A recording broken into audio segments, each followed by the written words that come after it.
주님과 인사하겠습니다. 주님의 이름으로 문안드립니다. 인사하겠습니다. 주님의 이름으로 문안드립니다.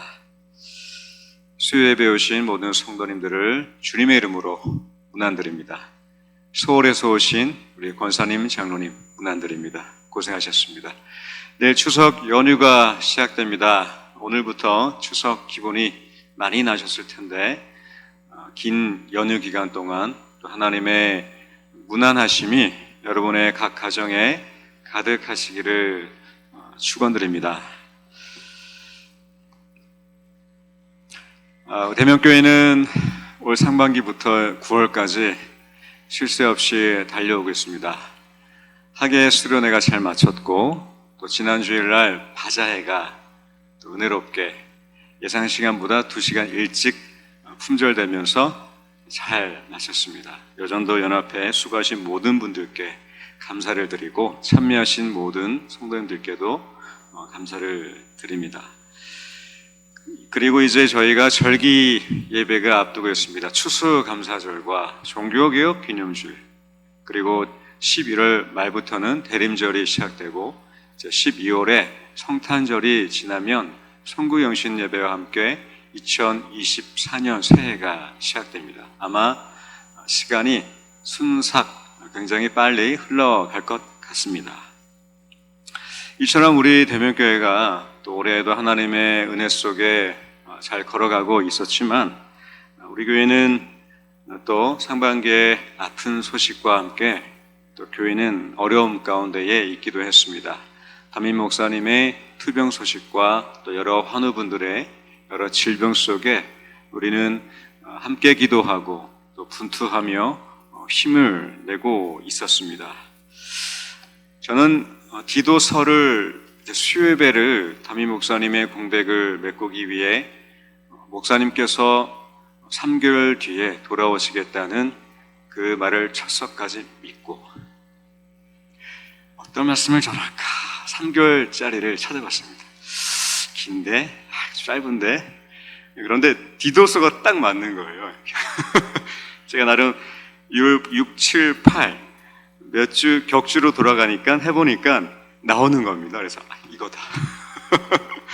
그래서 디도서를 선택하고 이제 목사님 오시기를 주님 오심을 기다리는 마음으로 간절히 기다렸습니다. 그러나 사랑하는 목사님께서 조금 더 쉼이 필요하시고 회복이 필요하셔서 디도서 오늘 마지막 본문 때에 우리 주 예수 목사님께서 오시리라 믿었지만 여전히 디도서 마지막 말씀을 끝으로 또 수요예배를 계속 여러분과 함께 하게 되었습니다. 그러나 목사님 사랑합니다. 디도서 오늘 마지막 본문으로 이제 디도서를 끝나게 되는데 이처럼 제가 디도서를 정한 이유는 아주 단순하고도 어떻게 보면 좀 우스꽝스러울 수 있는 이유로 선정했지만 웬걸요 디도서를 보면서 디도를 통해 세워진 이 그리스 남쪽의 그레데 섬에 교회를 세우고 바울의 권면과 또 디도의 노력과 그리고 오늘 저와 여러분이 살아가는 이 우리의 신앙 그리고 대명교회의 상황과 우리가 어떻게 이 말씀을 통해서 또 우리가 적용할 수 있을지를 함께 볼 수 있어서 좋았던 것 같습니다. 오늘은 디도서 마지막 본문입니다. 바울은 모든 서신서에서 끝 인사를 전하고 안부를 물으며 그리고 그와 함께 했던 동역자들을 소개하곤 했는데 역시나 디도서에도 바울은 안부를 전하고 인사를 하면서 4명의 동역자들을 소개하고 있습니다. 다른 바울의 서신서는 에베소 교회를 향한 에베소서, 골로새 교회를 향한 골로새서, 갈라디아를 교회를 향한 갈라세서 이렇게 교회 지역 이름을 땄는데 디도서만큼은 그레데서라고 하지 않고 디도서라고 썼습니다. 그 말은 교회에 보내는 편지가 아니라 개인에게 보내고 있는 편지였기 때문에 디도서는 그레데서가 아니라 디도서라고 이름이 붙여졌습니다. 그렇다면 우리가 함께 살펴보고 있는 이 디도서의 말씀은 우리 교회에 적용할 수 있지만 무엇보다 개인에게, 바로 오늘의 디도가 되는 저와 여러분에게 직접적으로 적용하고 경청할 수 있는 바울의 편지가 될 것입니다. 이 바울의 마지막 편지 1장과 2장을 통해서 디도에게 교회의 높은 기준을 제시하기도 했고, 그리고 바울의 기독론, 예수 그리스도에 대한 절대적인 의롭게 하시는 그 구원론을 제시하다고 했는데, 사실 우리가 연약하고 부족하기 때문에 혼자 하기에는 부족합니다. 벅차기도 하고 넘어지기도 하고 완전하지 않기 때문인데, 바울은 3장 마지막 오늘 읽었던 본문을 통해서 4명의 등장인물을 소개하고 디도에게 보내주면서 마지막으로 문안 인사를 전합니다. 먼저 우리 12절 말씀 함께 다시 읽겠습니다. 내가 아데마나 두기고를 내게 보내리니 그때에 내가 급히 니고볼리로 내게 오라. 내가 거기서 겨울을 지내기로 작정하였노라. 자, 보시면 아데마 그리고 두기고, 먼저 등장하는 인물은 아데마 그리고 두기고라는 인물입니다. 아데마는 성경의 66권 중에 딱 한 번 등장하는데 디도서 여기서 등장을 합니다.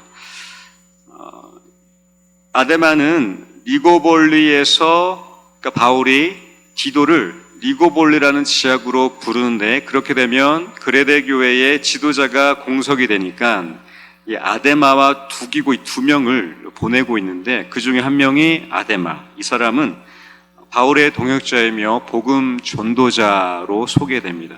바울의 전도 여행에 함께 동행했던 일꾼이 되겠죠. 당시 소아시아에서 이 아데마라는 이름은 흔한 이름이었다고 합니다. 그런데 정경 66권 외에 외경이라고 하죠. 외경은 지나친 해석, 과장된 어떤 표현으로 성경을 이해하는데 어려움을 준다고 판단해서 기독교에서 이것을 외경으로 분류했습니다. 약 10권의 외경 중에 에녹서라고 있습니다. 한 번쯤 들어보셨을 텐데, 에녹서에 나와 있는 이 복음서에 이렇게 표현되어 있습니다. 예수께서 파송한 70명의 전도자 중에 아데마가 소개되고 있습니다. 아데마는 바로 복음 전도자, 열심을 내어서 파송받았던 이 70명의 전도자로 하마이고, 그리고 루스드라라는 지역의 감독은 그 당시에 교회 지도자, 교회 지도자라고 전설적으로 에녹서에는 소개되고 있는데, 이것은 외경이기 때문에 우리가 참고할 정도만 되겠습니다. 이처럼 아데마는 복음 전도자였습니다. 복음에 대한 뜨거운 사랑이 있었기 때문에 디도의 공백에 그레데 교회를 그리스도의 복음으로, 뜨거운 복음으로 교회를 섬기고 세우는 일에 적합한 인물이었습니다. 두 번째, 두기고입니다. 두기고는 바울 서신서에 제법 등장했습니다. 신실하고 좋은 일꾼으로 소개되었는데, 두기고의 주 역할은 고린도 교회에서 연보, 헌금을 모아서 전달하기도 했고, 그리고 바울의 편지를, 서신서를 각 교회에 전했던 통로가 되었던 편지 배달부 역할을 했습니다. 두기고 또한 바울의 편지를 가지고 이 그레데 지역으로 향한 것으로 우리가 볼 수가 있습니다. 우리가 골로새서 4장 7절에 두기고에 대해서 이렇게 묘사되어 있는데요. 함께 읽어보겠습니다. 골로새서 4장 7절 읽겠습니다. 두기고가 내 사정을 다 너희에게 알려주리니 그는 사랑받는 형제요 신실한 일꾼이요 주 안에서 함께 종이 된 자니라. 이처럼 두기고는 사랑받고 신실한 아주 바울의 신뢰받았던 일꾼이었기 때문에 디도의 공백을 아주 잘 메꾸면서 그레데 교회를 더 힘있게 세웠을 사람이었을 것입니다. 이처럼 아데마와 두기고를 그레데 교회에 보낸 이유가 있었는데 12절 하반부에 소개됩니다. 디도에게 급히 와라, 니고볼리라는 지역으로 오라고 합니다. 니고볼리로 와서 거기서 겨울을 같이 보내자. 바울이 사랑했던 아들로 생각했던 디도를 급히 그곳으로 불러서 겨울을 같이 보내자고 제안합니다. 그레데 교회를 세우면서 온 힘을 다해서 섬겼을 디도에게 바울은 니고볼리 지역으로 오라고 하는데, 니고볼리 지역은 그리스의 북쪽 에피루스 지역에 위치한 북서쪽에 있는 작고 조용한 휴양지입니다. 이 지역은 겨울에 유난히 바람이 적게 불어서 따뜻하고 쉬기에 적합한 지역이었습니다. 그리고 동시에 바울이 로마 전도행을 가기 전에 그곳에 머물러서 드디어 로마로 들어갔던 그 출발선이 되는데, 그 니고볼리른 지역은 아시아와 로마의 다리 역할이 되었던 하나의 문이었다고 합니다. 그래서 초대교회는 그 니고볼리 지역을 전략적으로 복음을 전하는 전도행 출발지로 삼았습니다. 따라서 이 디도를 여기로 보내는 것은 단순히 먹고 놀자, 추운 겨울에 따뜻하게 좀 쉬었다 가라 라고 볼 수만 없는 전략적인 복음 요충지에서 다시 힘을 얻고 복음에 대한 열정과 전략을 세워서 나는 로마로 갈 테니 너는 다시 그레데로 가서 교회를 세워라 라고 했던 아버지 바울의 마음이 담겨져 있습니다. 그래서 바울은 니고볼리로 급히 그를 부릅니다. 이 니고볼리는 고대 로마 지역의 초대 왕이 대응했던 적국으로부터 승리해서 그곳을 승리의 도시라고 세우기도 했고, 그리고 요세푸스 역사학자에 따르면 헤롯 대왕이 그 니고볼리에 많은 건물들을 세웠다고 합니다. 그렇게 보면 이 도시가 건설이 많이 발달되었기 때문에 교통과 문화와 무역과 거래가 활발히 일어났을 뿐더러 로마로 들어가기 위한 아주 전략적인 도시였을 것입니다.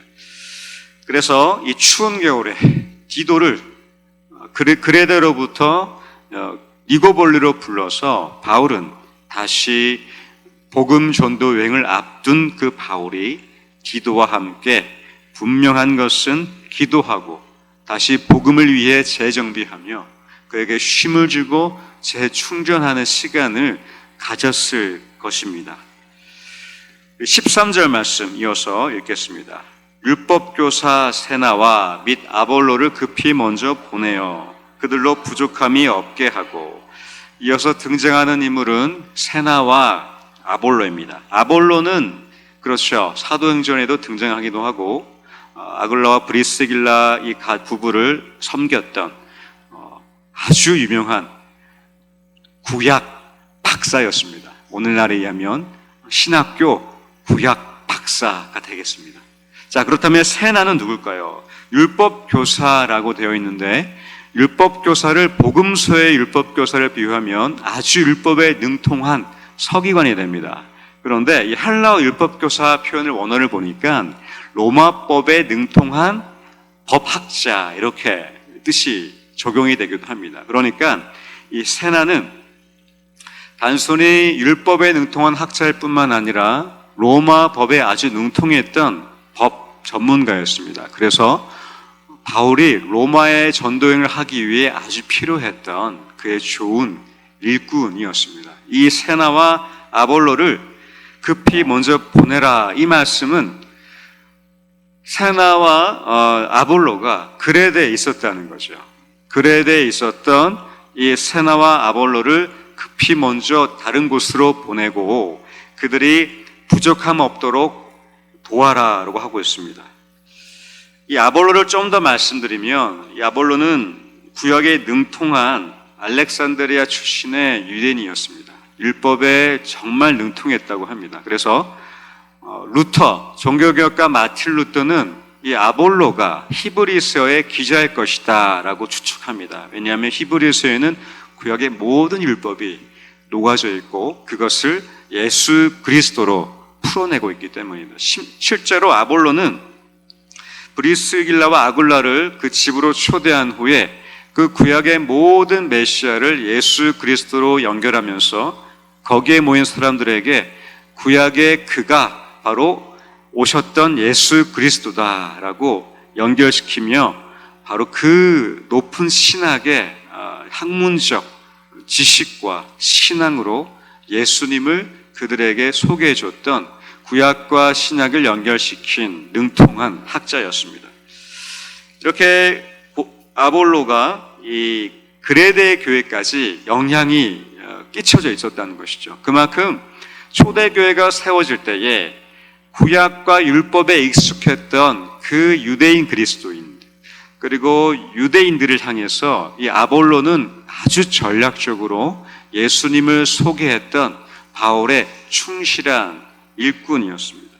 고린도의 말씀에 봐도 아볼로 파냐 바울 파냐 이렇게 얘기하면서 당이 지어지지만 바울은 아볼로를 꾸짖지 않습니다. 비판하지 않고 오히려 그가 나의 좋은 동역자라고 세워주며 그를 옹호했던 말씀도 볼 수가 있습니다.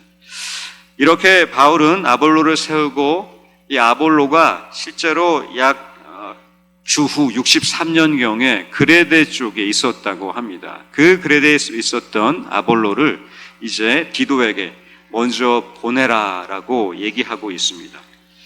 이처럼 세나와 아볼로, 그러니까 율법과 구약에 아주 능통했던 이 두 명이 디도에게 보내어졌던 것이죠. 디도가 세웠던 그 교회에 필요한 것은 바로 율법, 구약, 그 당시에는 이것이 하나님의 말씀이었기 때문입니다. 오늘처럼 이 66경이 정확하게 기록되지 않았고 우리가 읽고 있는 이 신약이 아직까지 책으로 기록되기 이전 초대교회 시대에는 예수 그리스도의 그 복음과 사역들은 사도들을 통해서 전승으로 전해지거나 두루마기로 기록되었을 뿐 정확하게 이 성경이라고 정해지지 않았고 그들이 갖고 있었던 말씀은 구약이었습니다. 그 율법, 교회를 세우는 데는 확실히 먼저 말씀이 중요합니다. 이 말씀으로 교회를 세울 수 있도록 세나와 아볼로를 그레데에 보냈고 이제는 급히 다른 곳으로 보내라고 디도에게 얘기하고 있습니다. 저는 이 세나와 아볼로가 디도와 함께 있었던 것을 보면서 많은 힘이 되었을 것 같습니다. 우리도 신앙생활을 하면서 가끔 우리가 교회 사역과 봉사에 너무 열중할 때 우리에게 말씀이 조금 소홀해진다거나 예배와 기도가 조금 약해질 때가 있을 수 있습니다. 저도 그렇고 말씀을 전하고 교회를 섬기는 교육자 입장에서 늘 말씀과 기도는 부족할 때가 있고 넘쳐날 때가 있는 것 같습니다. 그런데 이렇게 아데마나 두기고를 보내어서 디도를 다시 니고볼레로 보낸 것은 같이 기도하며 다시 재충전해서 교회를 세우기에 부족함 없도록 바울이 디도를 부르고 있었던 것입니다. 그리고 디도가 교회를 그레데 지역에 세울 때 이 세나와 아볼로가 있었던 것은 역시나 이 말씀의 중요성, 이 말씀으로 교회가 세워지도록 이 율법에 능통했던 이들이 예수 그리스도를 연결하며 그 교회의 복음의 중심인 교회가 될 수 있도록 말씀과 구약의 말씀과 신약 시대에 오신 예수 그리스도의 복음 이 두 가지로 교회를 힘있게 하고 있었습니다. 이렇게 아데마 두기고 세나와 아볼로를 보냈던 이 바울의 마음은 14절과 15절에 계속 이어지고 있습니다. 물론 13절과 14절에 그들로 부족함이 없게 하고 이 말씀의 원뜻도 보니까 그들의 전도 여행하기에 부족함 없도록 물질적으로 섬기는 것을 뜻하고 있고 14절에 우리 사람들 그러니까 그레데 교회의 사람들도 이 일에 동참해서 필요한 것을 준비하는 그러니까 교회를 세우고 이런 일꾼들을 섬기는 일에 함께 동참하도록 준비하라고 바울이 권면하고 있지만 저와 여러분이 오늘 밤에 주목하고 싶은 것은 바로 15절입니다. 우리 15절 말씀 함께 읽어보겠습니다. 나와 함께 있는 자가 다 내게 무난하니 믿음 안에서 우리를 사랑하는 자들에게 너도 무난하라. 의대가 너희 무리에게 있을지어다. 바로 이 바울은 나와 함께 있는 자, 아볼로와 아데마 두기고 세나와 함께 있는 이들 통해서 바로 내게 무난하노니 디도에게 무난하는 것이었습니다. 무난한다, 어떤 뜻이 있을까요? 인사입니다. 안녕하십니까? 우리가 주님의 이름으로 무난드립니다 하면 앞서 인사하신 것처럼 그 무난은 안부겠죠. 잘 계십니까? 평안하십니까? 다양한 뜻이 담겨져 있습니다. 그런데 이 헬라 원어를 보면 아스파조마라는 뜻, 헬라 원어를 보면은 이 무난한다의 뜻은 결이 달라집니다. 이 무난한다의 뜻은 단순히 인사에서 멈추는 것이 아니라 그 사람의 상황과 삶의 문제와 어려움과 눈물과 모든 상황들을 다 감싸 안고 그 안으로 동참하는 것, 그것이 무난한다의 뜻이라고 합니다. 바울이 서신서에서 수없이 무난하노니 이 모든 무난할 때는 그 교회들이 갖고 있는 문제와 상황 속에 바울이 뛰어들겠다는 것이었습니다. 바울이 지금 디도에게 무난한다라고 하는 것은 나와 함께 있는 아데마, 복음의 열정을 가진 아데마, 신실하고 모든 편지를 전하는 일에 충성했던 두기고 율법에 능했던 로마의 법에도 아주 능통했던 율법교사 학자 세나, 그리고 구약에 아주 능통했던 말씀학자 예수 그리스도를 구약의 모든 메시아라 연결시켰던 그 아볼로와 함께 디도를 무난하고 있는 것입니다. 디도의 상황, 디도가 처했던 그 그레데 교회의 어려움, 그레데 지역의 폭동과 정치적 어려움들과 모든 이단과 그리고 예수 그리스도를 믿었지만 여전히 율법과 행위의 신앙에 머물러 있었던 그 모든 상황에 있었던 디도에게 내가 이 4명의 동역자들과 함께 너의 상황에 동참한다라는 인사를 건네고 있는 것입니다. 이것이 바로 바울의 목적과 목표였습니다. 디도를 니고볼리로 오게 한 것도, 그리고 세나와 아볼로를 다른 지역에 먼저 보낼 정도로 그 말씀의 중요성으로 초대교회를 세우고 있었던 바울의 끝인사가 바로 디도에게 향하고 있습니다. 우리 이 마음으로 우리 옆에 계신 분과 다시 한번 인사하면 좋겠습니다. 제가 당신의 모든 문제와 삶의 정황에 뛰어들겠습니다. 이것이 주의 이름으로 무난드립니다입니다. 네, 웃으시는, 우리 옆에 계신 분과 함께 인사할까요? 주님의 이름으로 무난드립니다. 주님의 이름으로 무난드립니다. 그래서 우리는 부자입니다. 이렇게 우리에게 무난하시는 분들이 얼마나 많이 계십니까? 어떤 권사님은 전도의 은사가 있습니다. 어떤 권사님은 섬김의 은사가 탁월하십니다. 어떤 장로님은 앞서서 모든 일에 책임지십니다. 어떤 집사님은 소리 없이 굳은 일에 충성하시며 교회를 세우고 계십니다. 또 어떤 분은 눈물이 많으십니다. 나의 어려운 일을 듣고 다가와서 같이 울어주십니다. 또 어떤 교인분들은 나의 모든 필요에 민감하게 반응하시며 공급하시고 채워주십니다.